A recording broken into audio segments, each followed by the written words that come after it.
Annapurna jewellery కాస్లపేర్ festival flat 9.99% VA మాత్రమే ఫిబ్రవరి 7 నుండి 15 వరకు. తక్కువ ఖర్చు ఎక్కువ సేవింగ్. తెలంగాణకు గర్వకారణమైన అరుదైన ఘనత లభించింది. యూకే ఎక్కువ సభ అయిన హౌస్ ఆఫ్ లార్డ్స్ కు తెలంగాణకు చెందిన ఉదయ్ నాగరాజు లైఫ్ పీర్ గా నియమితులయ్యారు. విదేశాల్లో స్థిరపడి తన ప్రతిభతో గుర్తింపు తెచ్చుకున్న భారతీయుల్లో మరో పేరు ఇప్పుడు చరిత్రలో నిలిచిపోయింది. సాధారణ కుటుంబం నుంచి వచ్చిన ఆయన క్రమశిక్షణతో, కృషితో, ప్రజాసేవా దృక్పథంతో బ్రిటన్ రాజకీయ వ్యవస్థలో అత్యున్నత స్థాయికి చేరుకోవడం ప్రతి భారతీయుడికి గర్వకారణం.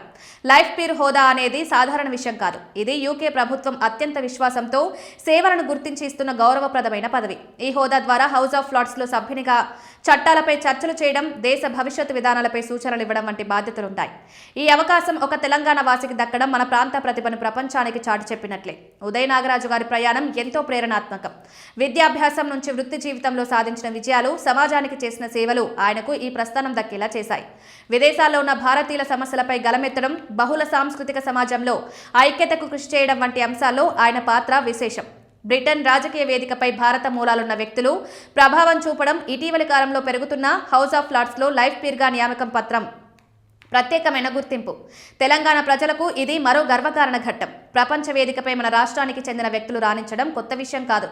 ఐటీ, వ్యాపారం, విద్య, వైద్య రంగాల్లో ఇప్పటికే ఎంతో మంది పేరు తెచ్చుకున్నారు. ఇప్పుడు రాజకీయ రంగంలో కూడా తెలంగాణ వాసి తన ముద్ర వేయడం విశేషం.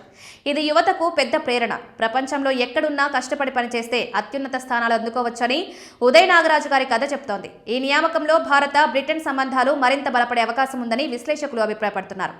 రెండు దేశాల మధ్య వాణిజ్యం, విద్య, సాంకేతిక సహకారం వంటి రంగాల్లో సానుకూల ప్రభావం చూపే అవకాశం ఉంది. ముఖ్యంగా భారతీయ సమాజం గొంతుకగా ఆయన నిలబడతారని ఆశాభావం వ్యక్తమవుతోంది. ఇది కేవలం వ్యక్తిగత విషయమే కాదు, మన రాష్ట్రానికి, దేశానికి గౌరవం తీసుకొచ్చిన ఘటన. ఇటువంటి విషయాలు మరింత మంది యువతలో ఆత్మవిశ్వాసాన్ని పెంచాలని ఆకాంక్షిద్దాం.